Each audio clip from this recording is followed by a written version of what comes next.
You're listening to TrawlCast. That's right, ladies and gentlemen. Welcome back to TrawlCast. This is episode number 32. My name's Sean Matthews. And I'm Seth McClellan. So this week, ladies and gentlemen, we have an amazing guest. But before we get into who we're having, even though you can already see the thumbnail, we got some news that we wanted to share. Trawl's coming back for a live show. We're going to be playing July 9th at Aura in Portland, Maine, with our friends Murcielago and a New York City band called Ultra Major. We're super excited about this opportunity. Tickets are $12 in advance, 15 day of the show. Best thing to do would be to go to auramaine.com and look in their event section. If you're on Facebook, look for Aura in Portland. They do have an events page, and you can click on the TRAWL Murcielago show, or somebody said TrawlCielago, which I thought was very funny. Nice. Hashtag TrawlCielago. Exactly. But click on the thing, come out, see us live. Our first show back in over a year. A year and a half, really. Yeah. And just come on out. We've got T-shirts. We've got hats. We've got these new things called bait bags, which have a bunch of fun little swag in it from the murky depths of Maine. So if you guys are interested in coming out and checking out Trawl live, we're super excited to be doing this. Please come, have some fun with us. And, we just look forward to being on stage and be able to make music for you guys. If you've never been out to Aura, it's an amazing venue.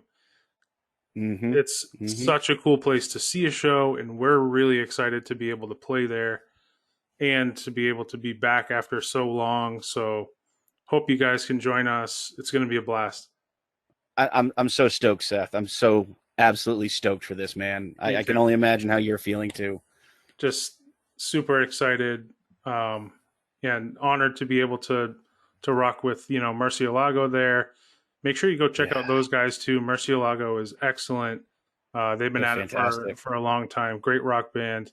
Ultra Major is a really cool band too. I've been checking them out a little bit. So coming all the way up from New York City, man, that's really cool. I mean, it's good to see that the world is starting to turn a corner, and the travel restrictions are kind of lifting, and people are being smart and safe. I'm just excited for this. I'm super excited to see all the people, the faces. I'm ready to sweat and run around that stage and just make world domination via Trawl, happen. Hell yeah, man. Worldwide shark-infused domination, baby. Nice. Yes. So that's the news. July 9th, Aura, Portland, Maine, Trawl, Murcielago, and Ultra Major rocking the house. $12 in advance, 15 day show. We really hope to see you guys there. It's going to be so much fun. So all of that done, now on to our guest this week. Seth, who do we have on the show this week? So we had a really awesome guest on this week's episode, the band Diana Drive from Connecticut. They are good friends of ours. We've actually been down to Connecticut to play a show with these guys back before the pandemic. I go back even further with these guys. Take it further back, Seth. Yeah, we got to take it further back. I've actually known most of Diana Drive for over 10 years because 3/4 of the band used to be the band Novus Day. Really amazing musicians, excellent guys. They've had an incredible journey with music ever since they were kids, kind of growing up together playing, and their initial band Novus Day kind of ran its course and had some amazing years. My former band Loki played with them many times, and a few years ago I get a call from my buddy Ryan Grenier, who is the bass player. And he said, hey, got a new band together, Diana Drive. People have probably heard this band because we've talked about them and we've spun their music quite a bit on the podcast So I know it was actually June 26th, so almost a year ago, as of this release, we had Now Spinning 2, and it was all about the music we were listening to, and that was the main gist, was you and I both had been really spinning their self-titled album very heavily. And Vinny has put a show tag for us. You guys hear it all the time. So great band, super nice guys. We could have had hours and hours and hours of conversation with them because Seth, you have the history with them being Novus Day and Loki having a chance to play with them back then. Yeah. And then now their new iteration as Diana Drive. And honestly, like, we're super excited about this episode. These guys are super, super nice guys, amazingly good musicians, and kind of geeks, which is fun because, you know, you kind of have to have that give and take when you're a musician. You can't just be, you know, right straight down the middle. You got to have a little bit of a weird side. And these guys have that, and they have it in spades, and it's amazing. And their live show is unbelievable. Their sound is larger than life. And we were super honored to have them be able to come on and talk with us. They're one of those bands that not many people have seen yet because they put the album out during the pandemic. I want to say they only played like one or two shows before the pandemic hit. Yeah. And we were one of those shows, and the other one, or maybe they played like an acoustic one. I can't remember. Many people out there don't even know what they're in for. This is one of the best, you know, regional bands I've ever seen. And back when they were, you know, back when, you know, the guys from Novus Day were doing it, a band I would stand in the front row every time we played with them. No questions asked, just, and there's only a handful of bands that I feel that strongly about, that every single time we would play with them, I would make it a point to be up there every time in the front. I mean, they're just incredible. So if you haven't heard the album yet, go check out the album. We really want you guys to check these guys out. The album is immaculate. It's gorgeous. It has such great sound and body to it. And honestly, you know what, Seth, let's roll a clip of one of Diana Drive's songs right now.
So all in all, we're super excited that we had these guys on the, you know, show this week, and we really hope you guys enjoy the conversation we had with them. Without any further ado, let's get to the interview, folks. Joining us today from Diana Drive, we have Greg Dargis on guitars, Ryan Grenier on bass guitar, Tim Bojanowski on drums, and Vinny Carigliano on vocals. Thank you guys very much for coming on and doing this. We really appreciate it. No, thank you. Yeah, absolutely. Yeah. Excited. I've had the honor of knowing most of you guys for like over 10 years. And I know that you guys have, some deep roots and history in like the New England music scene. Most of you guys I know have been playing music together for a long time.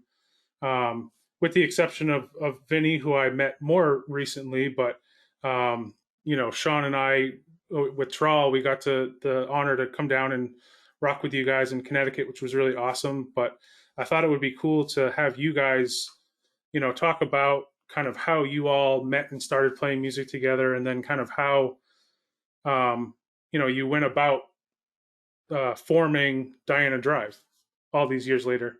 Well, I can't. I'm terrible at recalling dates. So, Greenier, how far back? What is this going to be? I was in like 8th grade, maybe. Oh, you're going back. I'm going way back. I'll Yeah. catch you whenever. So, Greenier and I played in like a garage type band when we were in like junior high. Mastermind. Yeah. Nice. And, I'm trying to. Yeah. So it was like junior high or whatever. And I was 13 when we met. Wow. So I don't know, when we got together as like Mastermind, it had to been, I don't know, shortly after that. I mean, right. Yeah. And at that point, I would play drums. So I was like really into drums, and Tim made me quit drums for obvious reasons.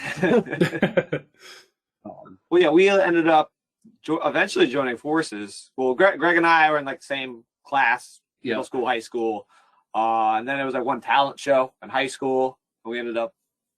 Yeah, One, I said it. I remember doing Eulogy. It was with Mastermind. I played congas. yeah. And then the following year, I think, is when we were Novus Day. Right. Like the first iteration of Novus Day.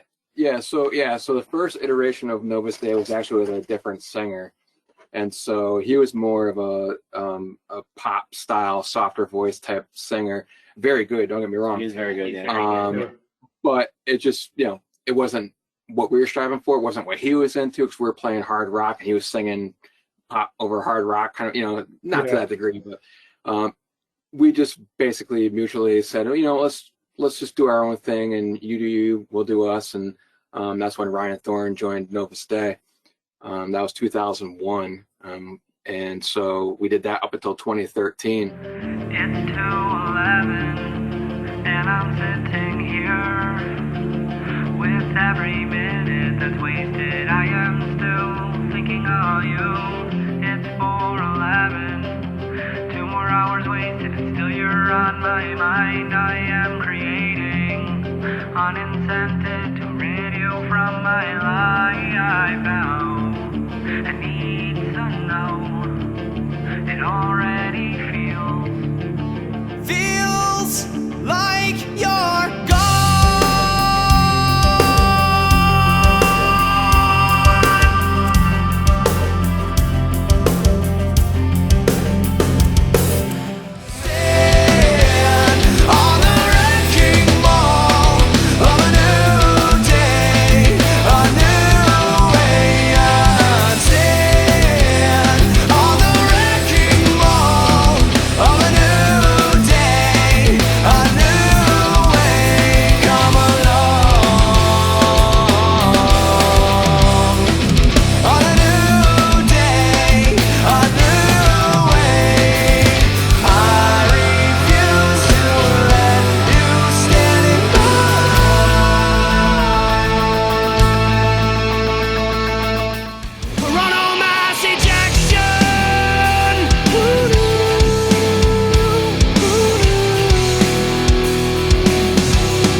When we again mutually parted ways, and we took a couple of years off, or year and a half, like 2 a years, year off, and then we're like, let's get back after this. So we started talking, me, Greg, and Tim, just kind of like, let's just start playing again, doing whatever, let's see what we come up with. Maybe it's something worth finding a singer. So we started playing. We put some ads out.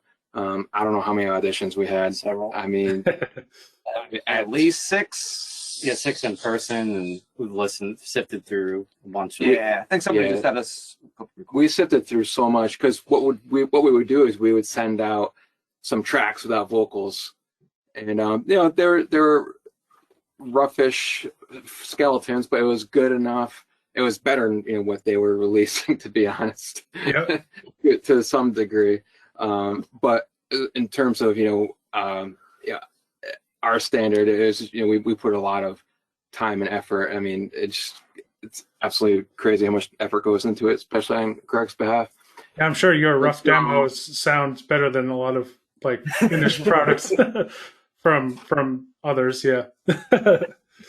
Yeah. So we would give that to them, and they would put together what they feel would work on the track, their lyrics, their melodies, what have you, and then send it in. And then we would base the audition whether or not we enjoyed what they put together. And it was more than one song. It was like 3 or 4 songs, all different structures, and We did a couple covers in there too. couple Say like covers, yeah. auditioner's choice for a cover. Yeah. Cool. And so some of them were cool, some of them were like, some of them like, this guy in here. So Vinny was obviously one of those where we said, get this guy in here. And that was 2015 where we said, hey, do you want to be a part of this deal? And he fortunately said yes, and we were all about it. And so between 2015 and basically June of last year, we spent writing and recording our debut album. So it's been quite a while. Wow. I mean, we all lives outside of the band at the moment, obligations and adult stuff we have to kind of worry about these days. So back in the day with Novus Day, it was eat, sleep, and drink music, and so you could write and record an album fairly quickly. But relatively speaking, We figured out how to speed it up though. Now we're working at a much faster pace. But to his question, we had some lineup changes before we got to Vinny too. We had a bass player who was good. He was a good guy. Love the guy. Yep. He just wasn't so interested. So he wasn't so dedicated, So, it's requirement number 1, especially at that point and at that age. If you're not interested, then the future isn't looking good for you. And then we had a Tone Loke, real talented bass player. You might have met. No, I don't think so. Probably not. Because Greener played guitar. I was going to say, I think the first time I played a show with Novus Day, Greener was playing guitar. Yeah. Somebody else was on bass, and I remember it was maybe like 2009, 2010, something like that. Yeah, that's possible. It's quite possible. I started bass in 2010 because it was right after we released Control Yourself. Okay. Yeah. Okay. That's right. Must have been it must have been somewhere up in Maine, obviously. I think it was the big room at Crazy Eights in Norway, which was kind of like this hotel or like motel lounge, or it was a cool place. There's a funny story. All that's up. Playing there was awesome. It was staying at the hotel. The hotel. I thought the motel had a nice charm to it. We went up. I think we had 2 shows there within like maybe a month. So we went up. I want to say in like June. We stayed at the motel, whatever, no big deal, all good. Go up a month later for another show. We go to stay at the motel, and it's been like closed down because of a health inspection or like whatever. Yeah, the wording was especially frightening. Like, there's big red letters pinned right on the door. We're looking at the dates. We're like, we were in there like 2 weeks before that. What's the guy's name? Miles. Miles. Yeah, Miles. He was the owner there. Awesome. Super nice guy. Always supportive of all the bands. Always like, I remember we'd go there and he'd be like, "Hey, you guys got any sweatshirts?" And we're like, "Yeah." He's like, "Oh, I'll take 10 of them, one for all of my staff," and stuff like that. He would just like throw down on band merch, and he always hooked us up too because you guys came all from Connecticut. Yeah. So the motel ended up becoming like the band, place to crash, even though it wasn't open because of health code violations, but it was still like banned crash pads. Yeah.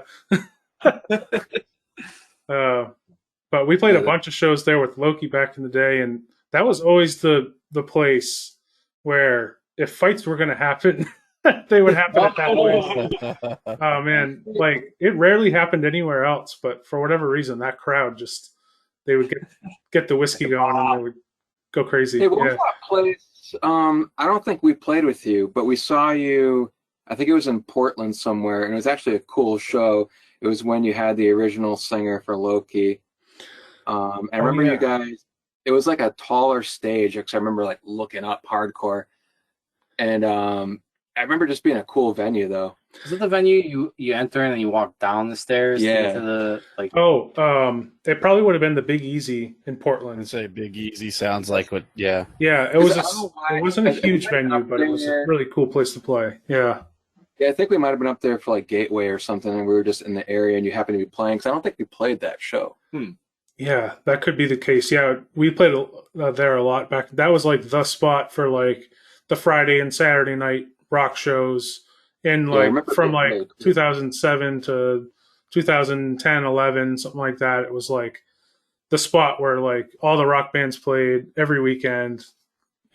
I wish it was still going, but yeah. I feel like I've been in one venue in Portland that was like an upstairs venue. Like you go up the stairs and the big stage and whatnot. I just can't think. The only time I've ever played in Portland, I was playing drums, and I actually got to play on NBC in Portland with my friend who was a folk singer. She was on one of those. I don't know if it was Chronic. I can't even, that's how good I am. I can't even remember what show it was, but I know it was one of those like early evening news programs where they give you, they tell you about that up and coming artist and things like that. Oh yeah, Great city. We gotta come play with you guys. It was probably 207. It's this local show on. It's the NBC affiliate. It's on every night, or I think once a week on Thursdays or something. They have bands. Yeah, it's like 5:00 or something like that. Yeah. Like it's a quick show. But I'll tell you though, I mean, their listenership is like 200,000 people at night for the evening news, and my former band played one of those, and talk about like if I had a nickel for every time someone was like, I saw you on that show, because it was just one of those like everyone watches it, and they'll simulcast it like randomly, like a year later they'll re-air it, and then all these people will come out of the woodwork and be like, dude, I saw you on TV. So it's cool. It's pretty cool. So like in terms of the audition, I guess little known fact, I don't know if we've ever said this, but the original that Vinny auditioned with is The Apprentice. I'm already in this, 'cause I'm not thinking. Why the call? What's with you? What's with leaving me so desperately in a lie? I have a feeling I'm better than this, yet left with nothing. You also did a cover, right? Yeah, we did a was it Break by 3 Days Grace? Which one was it? We did a 3 Days Grace and a Star Set song. I remember the Star Set song. I remember you had a bunch of tunes on Reverb Nation. I like got into those, and those were cool. Yeah, these are some cool songs. Craigslist and Reverb Nation. I would say joining this band was one of the best things about Reverb Nation. Was you guys had all your tracks on there. Yeah, and I think that was something that helps. Yeah. Like, I guess for a message for anybody looking at the story, like having that up, like you had like 20 songs on there, so it was nice to have that catalog to kind of sift through, and it was all over the place. So I was like, this guy's got some versatility, so we could find something that's going to work with us. And I feel like we share a lot of color. If I'm not your perfect music person when it comes to talking about it, but color wise, I feel like we share a lot of the same color palette when we want to write. Like even if we didn't listen to the same artist, there was like, oh, these guys are that's really cool. Like we're liking the same things about different music that introduce you to new things, or dig into something you kind of only heard about before. Your bitter taste. Oh yeah, bitter taste. Yeah. I don't know how Dante does. Yeah, that's one with da da da da. Yeah. I don't remember that at all. Does that 3 Days Grace? Yeah. Yeah. I can is bass too. I don't even vaguely remember that. You know, you've been doing this for a long time. Like, I don't remember that playing this. That was I'm like, six what years venue I know, is that? yeah. I think we played. Yeah, I remember that kind of. That's true. I feel like for like the first 10 years I played in the scene or close to, like I could still remember like every opening band we played with, every venue, every, detail about every show. But after a while, after a long time, it just kind of starts to leave you. It blurs together, and you're not entirely sure what you're thinking of when you get to it. Yeah. Absolutely correct. Yep. Especially when you get over like 100 shows, you're like, did we play there? I used to keep. And then you go like you find something you remember, like the bathroom. The bathroom was vital. Right. And you're like, yep, we played here. Yep. Defining moment from each. Yeah. I have every Novus Day show in a database where we played Wow. with who and all that. Yeah. Yeah, I used to keep a logbook of like all the venues, what they had for front of house, what they had for monitoring systems, what the load-in was like. That's incredible. That's awesome. I similarly for Loki for a number of years I did the same. Maybe not to that detail, but like, where we played, who we played with, and then I would take notes on every show. I do the same thing with TRAWL actually. I've got, every show we played and I take notes, and sometimes they're like something funny or sometimes they're like, something that, we sold the most t-shirts that we've ever sold, or like stupid stuff like that, because you forget where, but yeah, See, we only had one show, so We had a couple acoustic that. Yeah, we had two shows where we were respecting. Oh, no, that's right. Yeah, we did two shows where we weren't. We didn't have a name then. We were down to drive. We weren't down to drive yet. Yeah. No, we played Ralph Steiner as Diner Drive, and then we that's played true. Bleachers. So we Diner did two Drive. official. Two official shows. Yeah. When we played at Mechanics Hall, do we have a name then? Was that before or after? No, the we Steve didn't. Show? That was that was the acoustic. That might have thing, just right? been like that was fun as hell. Yeah, that was like Vinny Sirigliano in front. Yeah, especially Yeah. Just That was because, cool. That came out awesome. I really enjoyed that. That was fun. that venue is so cool too. I mean, nice. I'm the kind of guy who nerds out when that Charles Dickens read Christmas Carol on stage to people in that in Mechanics Hall, like live. That was Wow. Oh, really? Yeah, What's that? Like, yeah, That's super cool. That's amazing. that aura, that that feeling when you're in a building like that. Yeah, that energy. Absolutely. That's super cool. Well, I think it's awesome, honestly, that you guys from 2015 to 2020 took your time, developed your sound, developed an album, wrote songs, and to some that might seem like a long time or arduous, but I feel like they kind of that I've heard the saying before, like you have your whole life to write your first album, and in that respect, and I know that you guys have come from other projects and things, but that first impression of what you put out there is pretty meaningful, and I think you guys absolutely knocked it out of the park. What's up, guys? This is Will with Twin Grizzly, and you're getting nuts with TrawlCast. You're talking about the album, and like you and I have had it pretty heavy rotation since it came out. Like it's definitely it's in my playlist at least twice a week, and that's whether I'm at work or I'm driving around town, like it's there. It's not one of those things that I'll put on and only go, all right, I'm going to listen to like 1, 2, and 5, and then everything else is, if I start it, I'll finish it. You put it out in the middle of a pandemic, like that's got to be hard. I mean, we kind of did the same thing, but you guys had already basically had it prepared.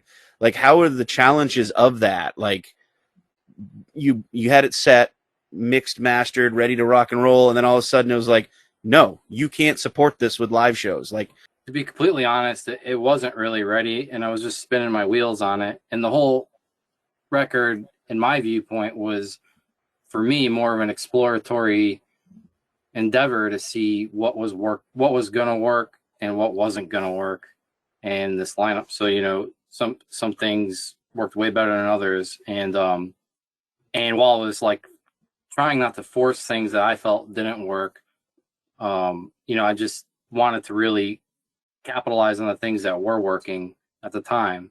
So when the pandemic hit and I started working from home, and I had this unfinished record up on my console. I was like, oh yeah, it's on.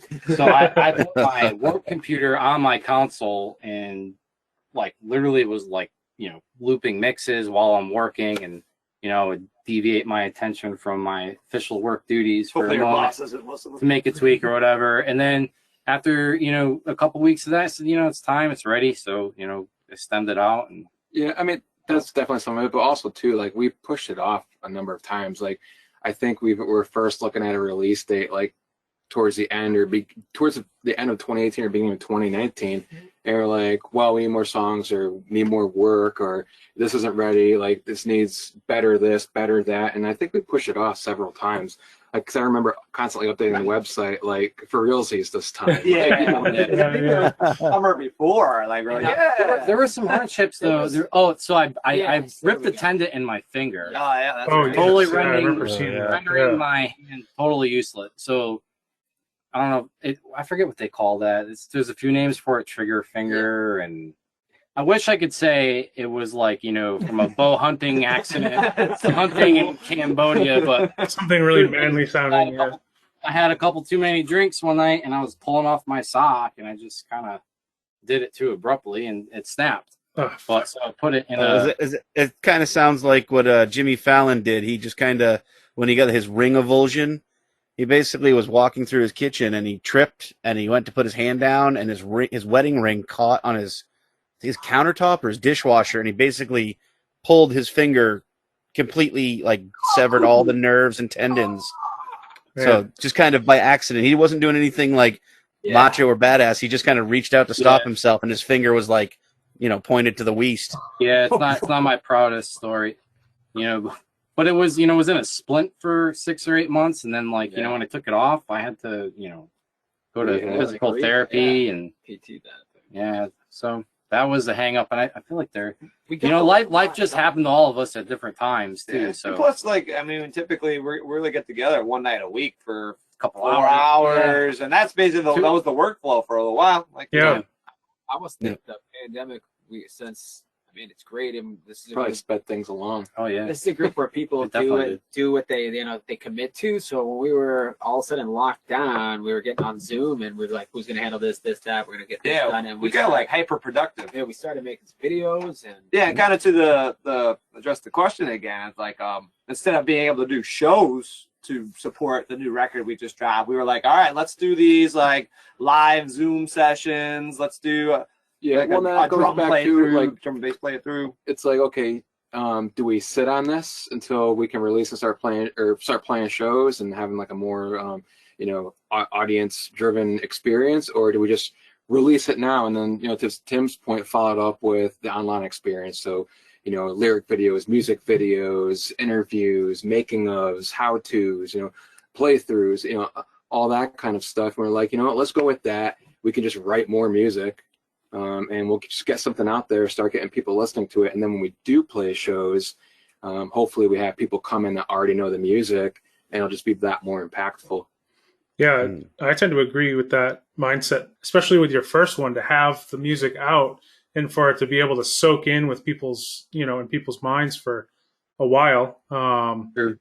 I think once, we're able to get back to it, hopefully soon, hopefully this summer. Yeah, and you being involved with marketing and such, you probably have a similar thought process, or maybe not. Maybe you think I'm completely out of left field, but in my thought process, I think the best marketing is word of mouth. So it means more to somebody when it's coming from somebody you trust or know. So yeah, they could run into you online and find something. Oh, that sounds cool, great. But if their buddy goes, hey, do you check out Diner Driver? Hey, do you check out TRAWL? Whatever, I'm more likely to listen to that if it's coming from them, as opposed to just some ad I see online or something. Absolutely. I agree. I was going to say, it's funny because friends of the show, Patio Slave, those guys, I remember hearing on a couple of their episodes, they'll take word of mouth suggestions from friends more to heart than they will like just a random post they see on Facebook, or, because you like this band, and this band, you'll like this band. Well, maybe not. Maybe the singer sounds like garbage, or the guitars are just so bad. Like, yeah, they kind of have that, but like the drummer's a friggin' meth head. Like you can't understand what he's doing, and you're telling me they sound just like, Three Doors Down or something like that. Or my taste doesn't just simply follow algorithm. Yeah. Right. Exactly. Yeah, and I think that's a point too. Is it's hard to just like take every suggestion from like Spotify or on all these online algorithms that are set to like help you make the next purchase or stream the next thing. When especially like us as musicians, I listen to so many different types of music and different things that like I might like something totally out of left field that's nothing like the last thing I listened to. So, but yeah, I'll listen to like Halsey and Meshuggah on the same day. Yep. Yeah, just like whatever you're in the mood for. Yeah. But another part of what makes that difficult now is that when you're out playing live, you're well rehearsed. You're creating a emotional experience for the person there to some degree. Whether it's happiness, sadness, excitement, whatever, and it's going to resonate with them more. I think anyway, to a large degree. Not everybody, generally speaking, though. And since we're not out there doing that, it's harder to kind of get that word of mouth going.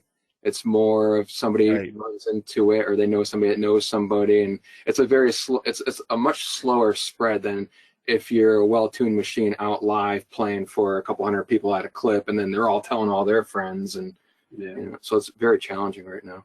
Yeah. And so on. Agreed. Let's say we actually talked about the album. I just looked it up, Seth. It was back June 26th of last year. Okay, it was on TrawlCast episode number 12. We featured them basically because we'd been blasting the album straight since they released it, and I was like, yeah, we got to do this. And it became, I think it was our second now spinning thing, but it was the one that we were like, we have to do it now. Thank you, appreciate that. Thank you very much. Yeah, of course, no problem. And I can't believe it's been almost a year. And we actually wanted to have you guys on at that time, but Sean and I were just still figuring out how to do the podcast, and we were like, all right, we need to like figure out how to, we hadn't done any band interviews yet or anything. So I think the progression went naturally from kind of like talking about music and doing our own episodes to like having people come on and actually interview people. So I'm glad that we waited so that we could make it sound better than what we could do a year ago. So this is Ian from Division North, and you're tuned in to Good Cop, Bad Cop on TrawlCast.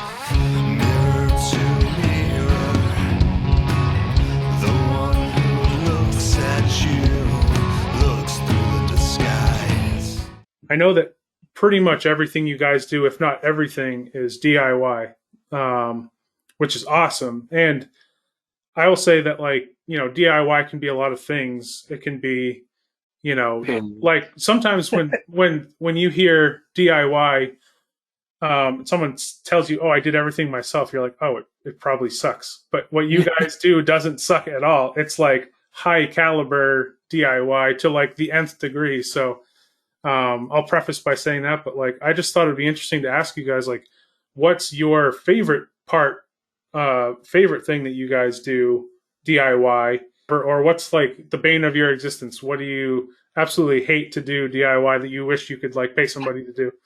Videos. Yeah. So unrewarding. It's expensive. It's just so time consuming. Yeah. And he does all the editing. Yeah. And that's even way more hours. But we did the Behave video, and like we spent multiple Saturdays or Sundays, like 8-hour sessions at least. But like anything else though, I hope that we get more proficient at it as we do it. We definitely learn a lot every time we do one. I mean, like every time we do one, it's way better. Figure out something that we can do better, and it's really about workflow, So yeah, I mean this was our real first foray into doing our own videos, right? So Behave in its entirety from start to finish, produced, recorded, edited, the whole 9 yards is all us. So to Greg's point, a lot of learning that had happened there. We had so much footage because we didn't know what we needed. For the next one that we do, we know what's not going to work right off the bat. Yeah. Yeah, I didn't know anything about cameras, lenses, gimbals, sliders. I didn't know anything about any of that, but just dug in, and that part's kind of fun actually, though, to be quite honest. Like geeking out on like gear. I'm a gear geek, so it's like yeah. But yeah, the actual deployment is really daunting. Well, I think the end result was good, though. I mean, I'm proud of the way that came out ultimately. And I think the next one will be better. The one after that will be better than that. And, it kind of follows everything else that kind of we've stepped into. First one's, all right. Right, yeah. And then as you go on, it gets better. Yeah, some extra hands down the road, some of the extra, extra camera, a couple extra cameras. One extra camera would cut the shooting Save time a lot in of half. time, yeah. Yeah, because a lot of stuff we would shoot over and over just to get different angles. Yeah, we had one camera, of that caliber, and for this we didn't want to, kind of go to an iPhone or something like that. We wanted to keep everything, on a good camera, and so it took a lot of time. No, that's cool, and no, I thought the Behave video came out really, really great. I love all the comedic, kind of skits, the mini skits throughout the video, and I thought the kind of the coverage footage was really cool, and I also love that, like, even though your songs have a lot of kind of like serious and thoughtful content and some kind of cerebral concepts to think about, you guys also always throw humor in there, which is cool, because like that's something that Sean and I love, like just like the fun aspect of music. It's not all like super serious. Right. Yeah, it's kind of the goal to have like a duality to it, Yeah. So You have to have fun when you're making something that you're passionate about, because if you're not having fun and being passionate, you're not doing it right. Like you guys can like in your live show, you guys can see you're all having fun. It's not a job. It's not a fuck, I got to get up here and play for an hour. Like you can tell, like you guys are ready for it and excited. And like Seth said, like we like that kind of, you got to have fun. You can be serious, but you can also have fun, and you can also be really goofy at the same time. I mean, honestly, who writes a fucking song about a shark? Come on. We did that. And I mean, you guys have the great costumes, and it's just great. Overall, it's fantastic. And the DIY, I was saying to Seth before you guys came on, DIY to me is always a really good way to see a band either what they're really made of or not made of, because some bands, they're DIY and it's like, no, you guys threw like 10 grand at that. But you guys are more like, yeah, we had to spend some money, but we're doing it ourselves and it sounds good and we're having fun and we can be dorky. We can have that whole spectrum and it's okay. And it shows that there's more substance to it than, other bands who are like, yeah, we're DIY. And it's like, no, you're fucking not. You're driving a Cadillac and you guys have like, yeah, no. That was one benefit of like the pandemic, was it kind of leveled the playing field, because, some, major acts couldn't even, self-produce, a video or any material of a certain quality on their own, because they've been fortunate enough to have people help them, or help with productions as far as audio, songwriting, videos, etc. So it was like a opportunity for us to like, hey, we're able to do something and get something new out. It's a leveled playing field a little bit there for a little while. No one could play shows at all, so No, it's true. It also showed the people who are willing to grind.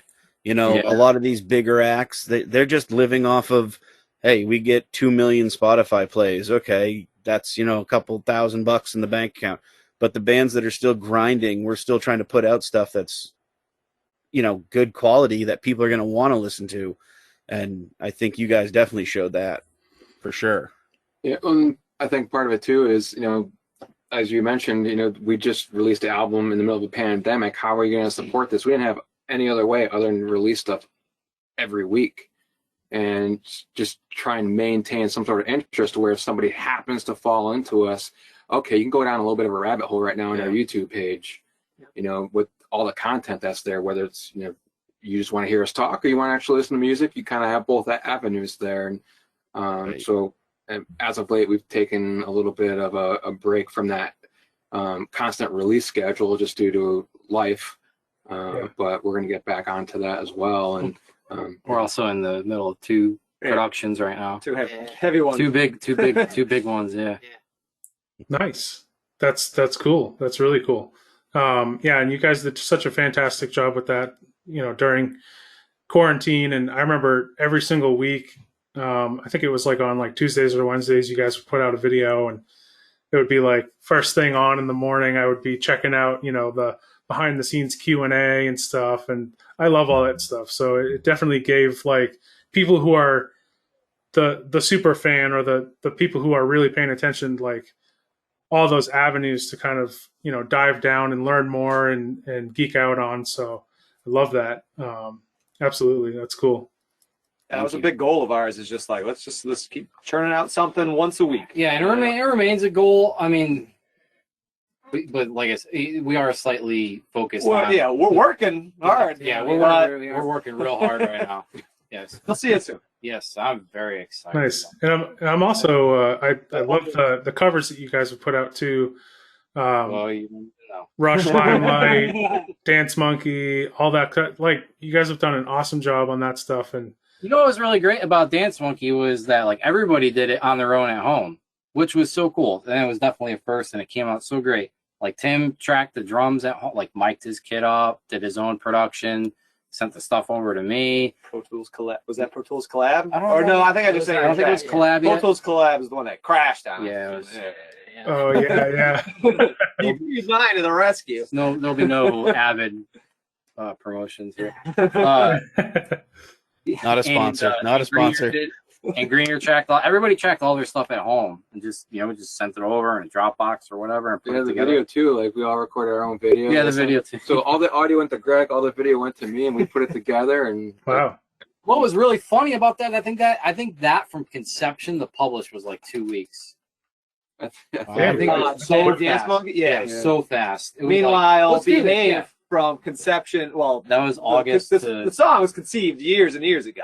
We already had like kind of a basic frame, but then once we actually refined it, modded it, tracked it, video, produced it, video. 6 months. I want to say we did. I remember doing the drum track. I want to say that was August. Yeah, that's right. I remember it was like getting back.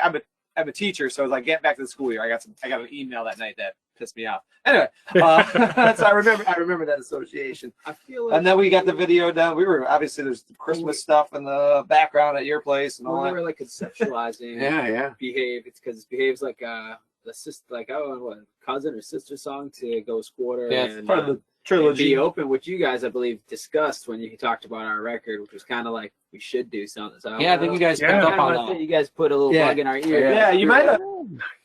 That's awesome. That's really cool. Yeah, I love that section of the album with those 2 songs, and that's super cool. To have like the 3-part song. I don't know. I can't think of many examples of that. The original. What were the original names of those songs? Because Be Open was Be Open. Yeah. Ghost Quarter was something. Was Be something. Yeah, it was Be Ghost Quarter was. What the heck was it? Ghost Quarter was a Be yeah, something. It was a Be something as well. Pretty sure. I think you're thinking of Over Dramatic when it was debut. Oh, that was Be Over Dramatic. I am. Be Over.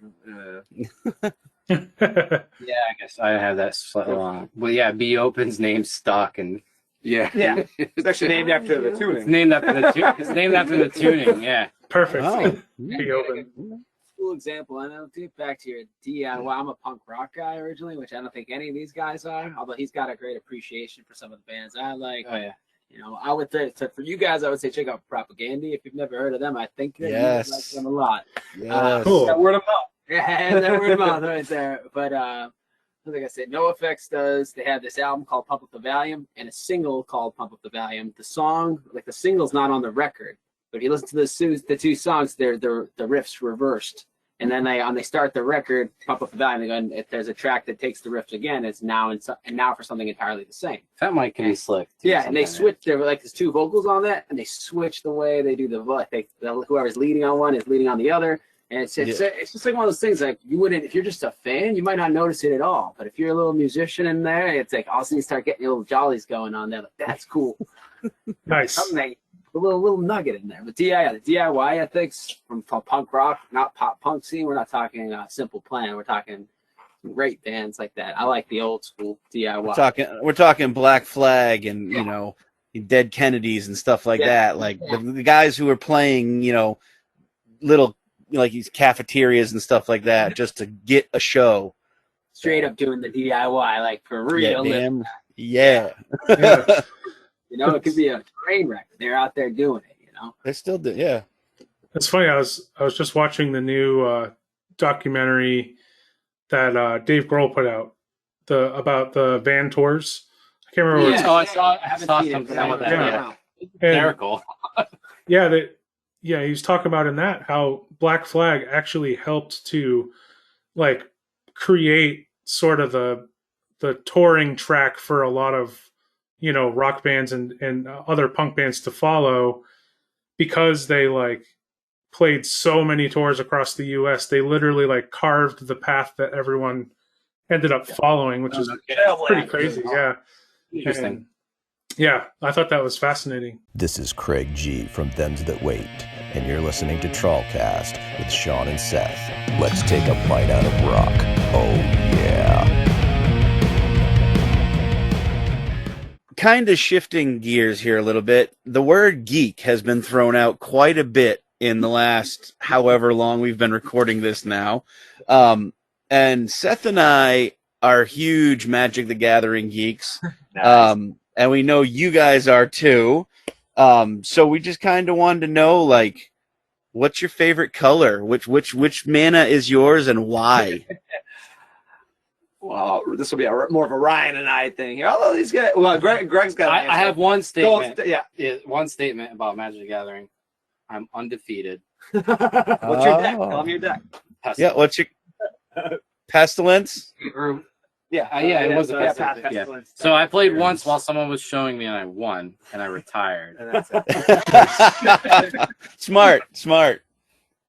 But Ryan and I are definitely way into it. We're actually going to be playing for the first time in a while this weekend. Pumped about. Nice. To pick a color, one color is tough because I feel like I would go blue because I feel with blue, got the control. Feel like I can manipulate things the way I want to. I can respond more to what others are doing. You're more of an artifact kind of guy, aren't you? I do like some artifact. I have an affinity deck. Affinity for artifact. Okay. See. But I like blue. Not like count. If somebody dumps it, taps out, throws on somebody, like, nah, I'm just gonna counter that. No, put that back in your hand. Yeah. Right. Or they see you with 2 blue mana up, and you have nothing in your hand, like maybe a couple dead cards, but you're like, yeah, you think I got a counter, but yeah. So it's to be in that position versus like I like playing red too, but you burn out and it's like, oh, I didn't get there. Oh man. Blue is more of like the strategy, trickery, like messing with people a while before you kill them. Like exactly. Yeah. It's not long drawn out games, but those are fun. I'm more of a white weenie kind of a guy. Okay. All right. Yep. Nice. First strike, double strike, mass numbers, health counting, all that kind of stuff. He has one commander deck that's mono white. That's his only commander deck, but it like owns. So I'm really hoping he like does a new one. Everything's got vigilance. Like you can't tap any of the creatures. Like it doesn't matter. Like. I think I see Vinny back there laughing. I think just from the sheer geekdom that's happening right now, he's just like, "Oh man." I don't know if you've seen it, but Vinny made like Magic cards with us on them, like we had the alpha. That's such a good idea. Like I think like all the band, like I think we should make a council of people like you guys know what's going on and like make this an official thing. Like every band can have their deck or contribute to a deck that you can elect to actually play with maybe in the actual game. Oh man, that would be so cool. Yeah, well, Seth and I, when we played with you guys, we both got the 4-pack of the Diana Drive characters. So I know They're in my boxes of cards, but they're not in the deck just yet. Soon. Put that on the agenda. Seriously, I wonder what we could do with that. Is there some way we can have like every show? It's like the band lineup as like a set of cards. Yeah. See, this is a good way of thinking. That would be amazing. That would be so cool. Better be, film with a cool another band. We need to create like you're talking earlier. Community is everything. Well, people are fighting over Pokemon, so we could unify over Magic. Yeah. That's right. Yeah, That's right. fight over Pokemon, unify over Magic. Exactly. We're making that a hashtag. Damn it. Nice. There we go. That's awesome. How All right, about Seth? What's yours? Okay. No, All right. I'm going to catch you first. okay? I want to say green because I used to have a killer elf deck. I love taking like lots of small creatures and then just like, before you know it, you've got like 30 of them, and then you just can do like an all out attack and but also like trample, and there's a lot of cool like stuff overgrowth things like that are sneaky, and I just love like the kind of like I guess the vibe of green, kind of like the natural growth, the forces of nature kind of taking back over or things like that. So I think it's like conceptually just a cool color. When I first started, I was like green and red. Like I was like 5th grade or whatever. A buddy of mine was like, "I made you a deck." So I was definitely in green because casting a big old monster for like 8 mana. It's sweet. That's what green is good for. But then there's me playing blue. It's like we're gonna unsummon that. Was it Crazy Eights that you lost all the bunch of decks? Yes, that's a sore subject. Oh no. Yeah, well, I had to basically start everything over from scratch. No way. So we were on like a little mini tour, I think, or maybe it was the curse of that motel over there because we were I remember we had a trailer for some reason, and I can only think we'd have it if we needed one for not extensive, but like somewhat a prolonged multiple tour. So, and we had a trailer, and we would take shit out and put it back in, take shit out, put it back in, depending on what we needed where and whatever. Well, one time somebody took my bag out while they were looking for other stuff. Oh yeah. And it was actually at Crazy Eights, I believe, in the parking lot there. Oh man. And my bag, because I'm an idiot, had most of my good cards, if not all my good cards in it. I'll just say all of them.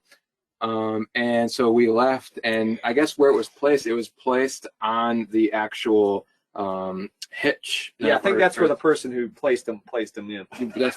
With the trailer. So, we hit the road, and it had everything, and my keys to my apartment, fucking.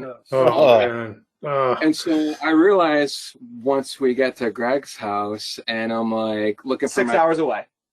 6 hours. Yeah, I'm looking for my keys. Because I want to get in my apartment. I just want to make sure I have them on me. I can't find them, and I'm like, shoot, they're in my bag. Where's my bag? Yeah, all my magic cards, like thousands of dollars worth of cards, all my demonic tutors, like 3rd edition demonic tutor, and like I had all kinds of 3rd edition in there. It revised, and so him and Thorn point the finger at each other, but I at least took some accountability. I'll say I was like, I probably had something to do with it. But I don't know. What was that? 2011, maybe? Probably worth some dough. I don't know. 2010, 2011. Some raccoon somewhere. Some raccoon somewhere has some great cards right now. You haven't seen it up the back. Seth just slowly pulls up a bag. I hope somebody in Maine found it, knew what they were looking at, and sold them at least, or played with them, or something. Right.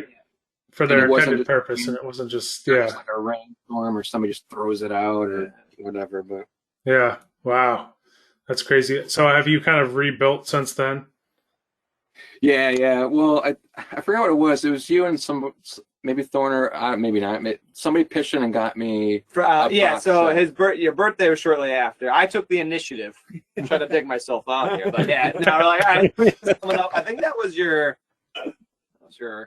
30th. Or something. It was a big one. We had a big with the sliders or whatever. Oh yeah. We had like the room rented anyway. So that was 2010. Got him a fat pack of the latest set. And, Nice.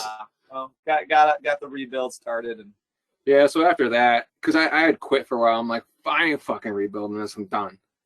And then so they got me that, and I'm opening all these cards, and I'm like, all right, I'm back in. So it happens.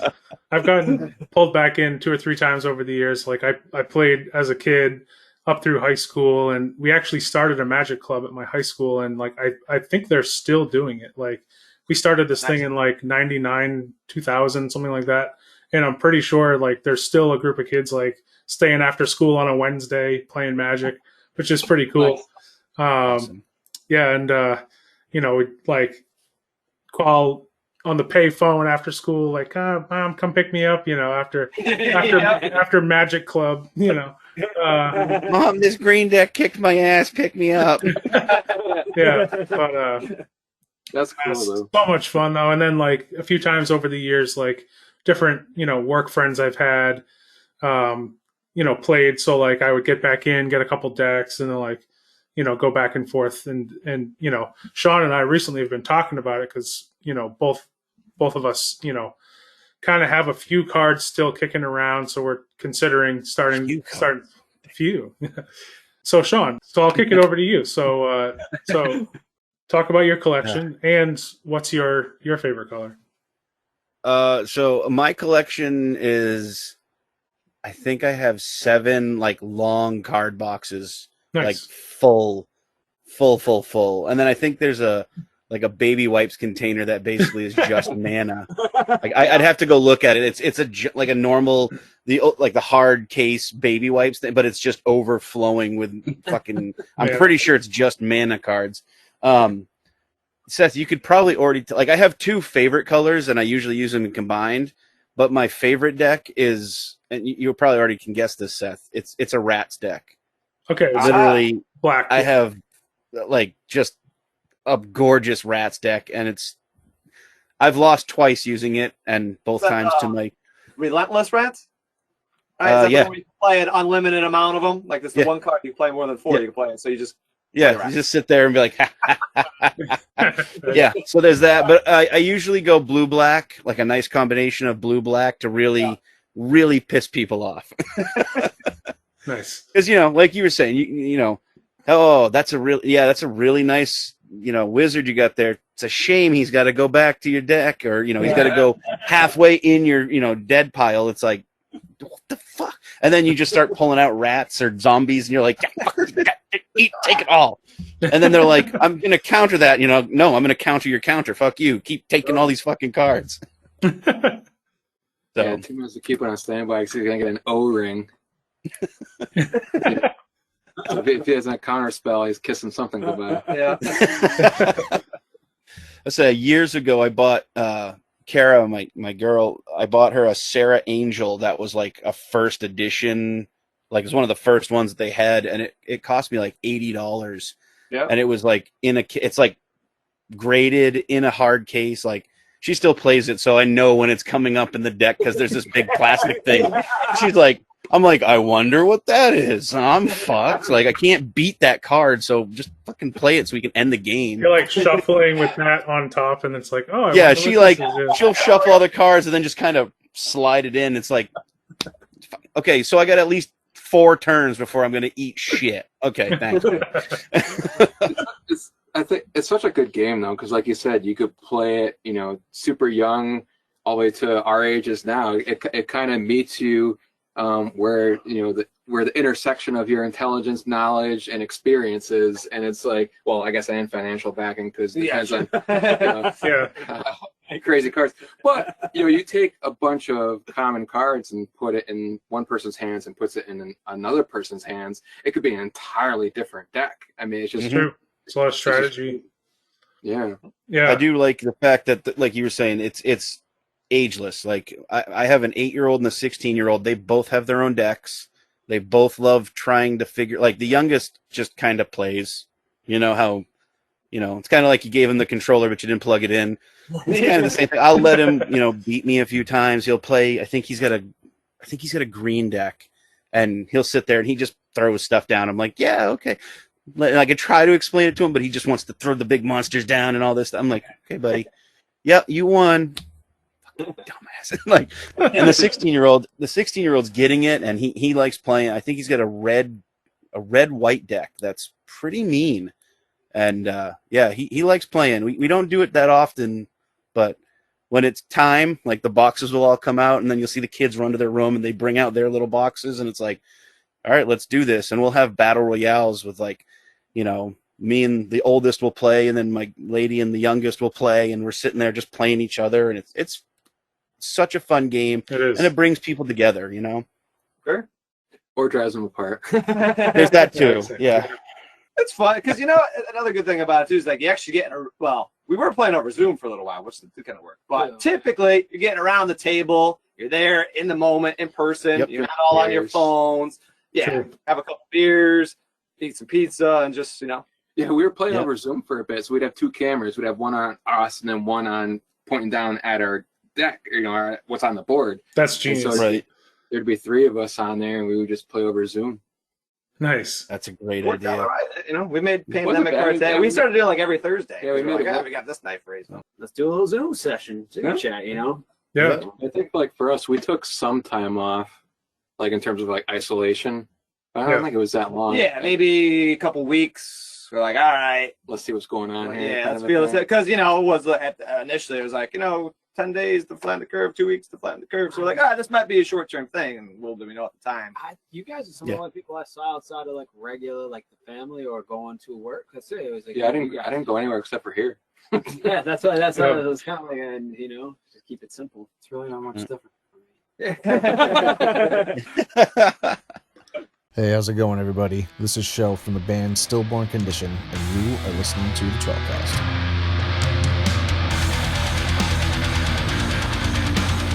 What's the best breakfast cereal, and what's your worst breakfast cereal? Which one do you hate the most? Raisin Bran. Is that the best or the worst? Worst. Raisins ruin everything. Okay. I just had that for dinner tonight. So. Oh man, I can't do them. Well, I'll still eat kids cereal. So lately, you'll have the Fruity Pebbles with marshmallows in it. It's Nice. unreal. Nice. I bet 80s in a box, but Dude, I used to love Fruity Pebbles. yeah, it's so good. Yeah. It's just unreal. Bad cereal though. Reese's. Reese's peanut butter oh, cereal. Yeah, Amazing. That's a good one. Mm. One of my favorite. It was a treat. So I would say it's like the best cereal, but it's like the worst for you. Cookie Crisp, Oh god. right? Like Oh, it's yeah. delicious, but you're basically having cookies for your breakfast. So Yeah. not a Exactly. great way to start the day, but very tasty. Oh, Cookie Crisp. most random cereal I ever bought though that was a Captain Crunch, because you know there's a million Captain Crunch. There's one that's Yeah. just called Oops Chocolate Donuts. I remember that one. Yeah. That's Captain Crunch. He's like, Oops Chocolate Donuts, and there's little chocolate donuts just in the bowl. And so I'm like, what does this have to do with Captain Crunch? It's this chocolate cereal, but oops. I used to really like honeycombs. Yeah, that's another good Apple one. Jacks. Applejack. My easy favorite Solid. is the Nature's Valley granola cereal. I truly like it. It's really good. It's just wicked expensive. It's like a quarter size box. It's like $6, and you get like 3 bowls of cereal out of it. Damn it! Or you can go to the store and get one of those 30-pound bags for like $1.50, and you're like, I have honeycombs for a year. Yeah. And then it's like 2 days later, you're like, I'm out. That's the thing. It's like I don't have like a normal sized bowl of cereal. It's like No. a salad bowl. Yeah. That sounds completely. That makes complete sense. I literally had a bowl that was about yay big today for dinner. I was like, yeah, fucking, just. I think I had some Raisin Bran and like Special K with strawberries. I just mixed it all together. I was like, I'm getting some fruits and some fiber. There we go. It's healthy. Nice. I think I got another worse one. Maybe this will be controversial. What's the point? I mean, there's like no flavor to them. True. Like they're like, It's because you're not a kid anymore. It's kid tested, mother approved. You're not a kid anymore. So, We're a mother, so yeah. See? Or right. we're on this. I would say grape nuts is probably one of the worst cereals. I recall having that as a kid, being like, "What was that?" I was thinking about It's that. shards of squirrel turds that they just kind of rolled in some grain and threw it in a box, and they're like, "Have fun." Yeah, that one. No, I Chew would. this. Because that'll like bad. break your teeth. Yeah, that one will legit hurt your teeth. But I'm with you guys on like any of the cereals that can pass off like as a cereal, but it's really like just a dessert, like Cookie Crisp or the Rice Krispies Treats one or the Reese's one. Any of those that are like legitimately actually just desserts that they put in the cereal box, I'm all for those. Cinnamon Toast Crunch should not be on the shelf, but Cinnamon Toast Crunch is the best fucking cereal I've ever eaten in my life. So good, Like, yeah. you have probably 30 pounds of sugar per 3/4 of an inch squared things. Like, there's just so much sugar in them, and it's like, I could eat a box. Yeah. Yeah, I could eat a box in like 3 minutes, easily.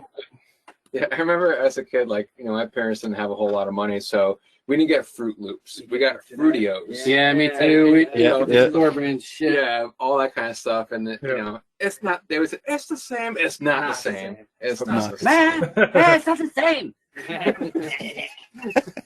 And you put it in like There's a couple.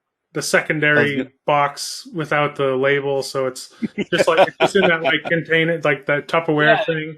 So you can't tell, and you're like, I can Keeps tell. it fresh. Yeah. There's a couple there that are close, but not like, it's not perfect match. So Yeah, there's some in their own right that are good, but they're not. They don't taste exactly No. the same. no. I do like the Captain Crunch peanut butter cereal though. That's Really good. Yeah, that's pretty pretty good. good. That's Oh, yeah. top one. although when your mouth turns into shredded cheese after like your third bowl, you're like, Yeah, it's part of the deal. It's a package deal. yep. Does it? Basically eating straight insulation. Yeah. Yeah, it's you're eating fiberglass and you're just like, I love it. It's so good. Family Guy where Bleeding. They do. to the lawyer. And he pulls a knife on somebody, I thought. That's funny. Oh, that's one of my favorite parts about eating any sort of chocolate cereal was the milk leftovers. Like, drinking a chocolate milkshake or chocolate milk or, whatever. I guess it was chocolate milk ultimately. Yeah. Yeah, good call. That's the milk is definitely. My dad, growing up, and my dad still does this, he won't finish the milk in any cereal. And he'll get like Cocoa Puffs or, Cocoa Pebbles or something like that. He just won't drink the milk. And I'm like, what are you doing, dude? Like, that's the best part. You've been eating that bowl of cereal for 20 minutes. All that chocolate is just infused into the milk. And you just go... I like a high milk to cereal ratio when I start, but the difference is I'll refill the cereal and then keep going until... Yeah. It's a vicious cycle. Yeah. Then you have not enough milk to too much cereal. Then you got to put more milk in. And at the end of it, you're out of milk and cereal because you ate it all. Yeah, it's hard to get it exactly so that the last bite of cereal is also the last of them. That ratio is almost impossible. Yeah, especially if you're like favorite bowls and the dirty dishes or something. You're like, oh damn. And then you use a salad bowl. That's what you do. Yeah. Nice. Just pour the cereal into the gallon of milk. Yep. You just cut the top off. Just keep pouring the cereal in. Actually, which cereal is your favorite when it's soggy? Oh, that's a good question. Whoa. That's a good question. For me, I think it's honeycomb. Like it was for me. It was better soggy than it was. I think I'm going like frosted mini wheats. I kind of like it. So, yeah. Because it like absorbs it. Your mouth when they're soft, like that may take against the sugar side. I was gonna say we'll do something a little unorthodox. Remember Teddy Grahams? Yeah. Or like a graham cracker cookie, but I would eat those kind of like cereal. Yeah. Well, they came in different colors. There was the yellow one, the blue one, and the red ones. Yeah, the blue one was the chocolate one. And that was the best. Like pour milk over it. It would get super soggy. It wasn't meant to be a cereal, but really good. Say many years ago, before they came out with the Oreo cereal, I used to just take Oreos and just crush them up and put milk with it and eat it like cereal. And then like 3 years after I'd been doing that for, every morning, they just came out with Oreo cereal and I was like, yeah, I guess I'll switch to that. And I'm like, it's not the same as, complete, utter disgusting bowl of Oreos. And I'm like, yeah. Nice. What's up, everybody? This is Kevin from How We Burn. Y'all listening to TrawlCast. Fought for that piece of my mind back.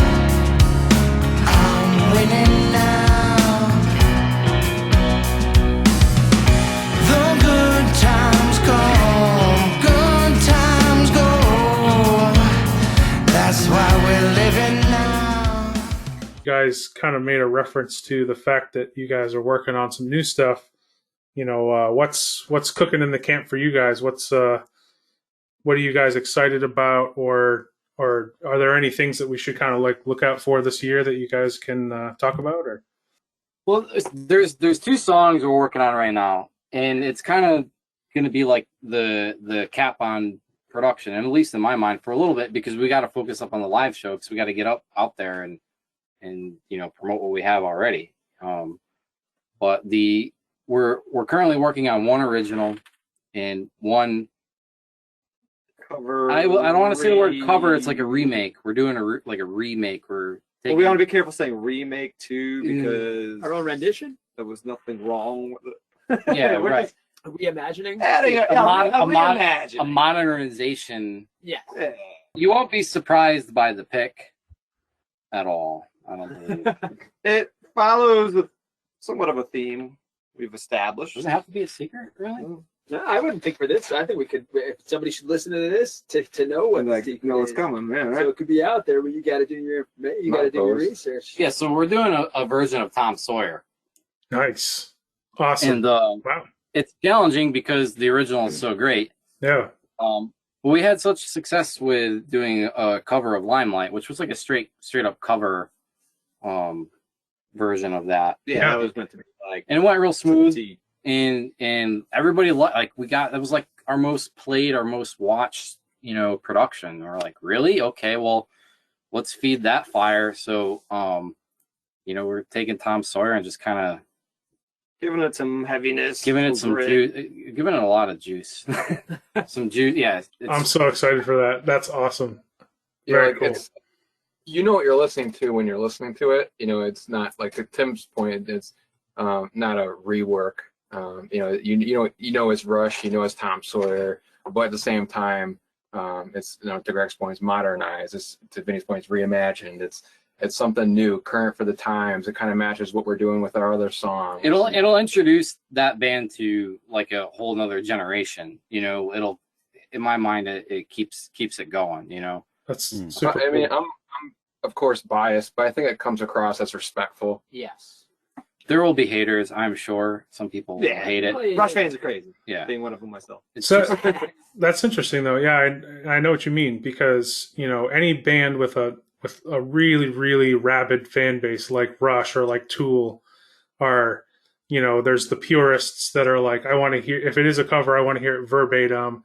But I think it's super cool because, like, I've said this a few times on other podcasts, but like, if you're going to do a cover, I like when a band shows their style through that cover, at least a little bit, because in my mind, you're almost never going to do it as good as the original band that did it. So why not try to do something a little bit different with it? Absolutely. yes. A little bit exciting and different. And I mean, You are correct, sir. I mean, when we were starting off doing it, I said, you know what, we'll tinker with it, and if it seems like it's not gonna succeed, we'll just abort. You know, because I don't want to, you know, push it through, or even if I spent like a bunch of time, and then like, you know, screwing around with it, and we all put so much effort into it, and even if it was bad, I wouldn't move forward with it. I really wouldn't, because it's you know, it's a tough one, but I think it's gonna hold up. It's pretty good. And it's fun. And you know, and along with that, you know, so we're also doing an original that every musician thinks that the song that they're working on right now is their best song. Everybody always, everybody offers that all the time. I'm no different. This one really is the best song. This one is the best song. It is very good. So with so much faith in that song and the Tom Sawyer production, we're like, let's bump up the production quality. So we rented a studio, and like with a large drum room, and killer. Timmy was a champion and knocked them both out, and along with another song for a buddy of ours, all in one sitting. So That's amazing. Nice. That's the really drums cool. sound amazing. They sound so good. Yeah, that room was. That's now my new home for drum recording. So I have a good relationship with the owner and one of the engineers there. So they'll let me play in their playground whenever I want, and it's really Killer. super expensive. But yeah, so I'm really happy with what Tim did there, and we brought it back. We've been working on it now since March? March. Yeah, We March. got the drums done early March. And we took a vacation. Yeah. We're approaching wrapping. Well, I mean, let's say what 70%. Yeah. About, We'll be back here tomorrow night. yeah. That's Tom Sawyer vocals tomorrow night, I believe. no, it's not. Yeah. It's not. Yeah. No. We're. That's what the calendar says. Oh, and maybe. I think really that was really ambitious. Yeah. I thought it said mix or something to that. No, I think we're on the original track. I'm pretty sure. We are, regardless of what the calendar We had says. a say, productive section. Yeah, Vin came in here on. Yeah, we're also expediting the production a little bit instead of just once a week. You know, Vin was willing to come on the weekend and do the doubles and stuff. So, because like that's pretty straightforward. We did all the hard work, the preceding sitting. So, I didn't want to burn. Granted, we could do the doubles, you know, and some extra vocal stuff in like an hour and a half. I didn't want to burn the longer rehearsal time doing that. So he came on Saturday. We just banged it out. I don't even think it was like an hour. We were just like, yeah, that was good. It might have Great. been, yeah. It was just fly There through was a it. bee in here. There was a bee. There was a bee in here. Like a bee got in here. Say it to like you got to like get out as quickly as you can. You're like, all right, there's a bee in here, so we got to get this thing done. Well, and the thing, it flew into my Marshall amp and was just, I can hear it bouncing around in there. I'm like, oh, what the hell is going on? Yeah. That's awesome. Well, I mean, not awesome, but yeah, you guys are like, It was funny. I was like, Vin was in the booth, and I was like, I'll be with you in a minute. I'm in here swatting around the damn bee.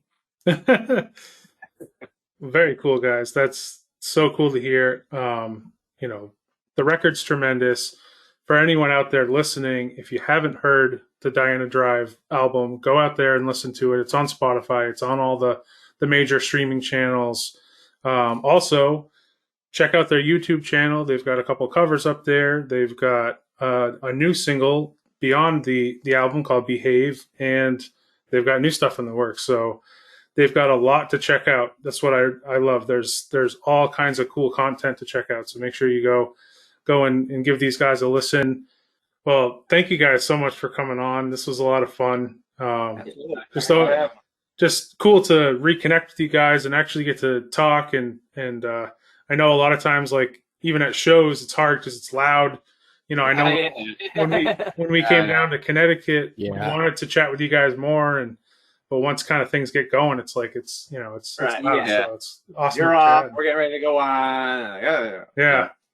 Yeah, we felt bad too because like we wanted to hang longer after, but the ladies were all like, because we got a hotel room and they're all like, can we go back to the hotel? We want to see you. And so we're like, okay, yeah, we'll go back and we ended up drinking and stuff. It was fun. It was a blast. We had a blast, but I totally understand. Yeah, it's a different like when you're playing in the show, like then you want to hang out afterwards and like get the adrenaline going. But like versus like a casual, there just to view. You're like, all right, I'm ready to go. Yeah. We'll do some more. We'll do some more. I'll have to go up there, meet in the middle, come down here, all of them. You know, absolutely. Yeah, definitely. Well, we'll have to bust out some magic cards along the way too. Absolutely. Nice. For sure. I'll get my friendly games. I still, you know what, Seth? Speaking of these guys and the show we played with them, I still have that Montauk blueberry whiskey from when we played with them. It's still in my freezer right now for the next time we play with them, so we can have it. You know, and a blueberry whiskey. Yeah, we bought it at the package store right next to the bar we were playing at because it had a shark mouth on it. And I was like, yeah, I gotta buy this. So I went and bought it, put it in the car, and then when we got back to the friggin' hotel room, I was like, hey guys, and I pulled it out, and it's a blueberry whiskey that's like crystal clear. It's like that looks dangerous. And we were hauling off it all night. We were playing Cards Against Humanity. It was probably one of my favorite trips out of the state to do a show. Nice. So thank you guys for having us down there. That was amazing. That was so much fun. We'll be doing it again. Yeah, we'll be doing something bigger. Thank you guys for tuning into TrawlCast this week. If you like what you hear, we are available on Anchor, Apple Podcasts, Spotify, and many, many more. So hit that subscribe button. As soon as a new episode drops, it will be there, ready, and waiting for you to hit play. We're also on YouTube. All you gotta do is go to youtube.com/TrawlPortlandME. We post music, videos, even the podcast there. Again, that's youtube.com/TrawlPortlandME. Want to find us on your favorite social media site? All you have to do is search for @TrawlBand. We're on Facebook, Instagram, and Twitter. Again, that's @TrawlBand. Would you like to send us a voice message? Maybe hear your voice on the podcast? All you gotta do is go to anchor.fm/TrawlCast. Have fun with it. We want to hear from you. Maybe you'll even get to hear your question or voice on the podcast.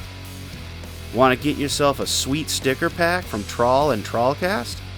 All you gotta do is cast a line to us at trawlband@gmail.com. Make sure to include your name and mailing address and a question you'd like to hear us answer. That way, we can send you some sweet Trawl swag. For more information about Trawl and all things Trawl related, all you gotta do is go to www.trawlband.com. It's the website. We post everything there. Again, thank you so much for listening to this week's episode of TrawlCast. We hope you enjoyed it. My name's Sean Matthews. I'm Seth McClellan. And this has been TrawlCast. We will see you next time.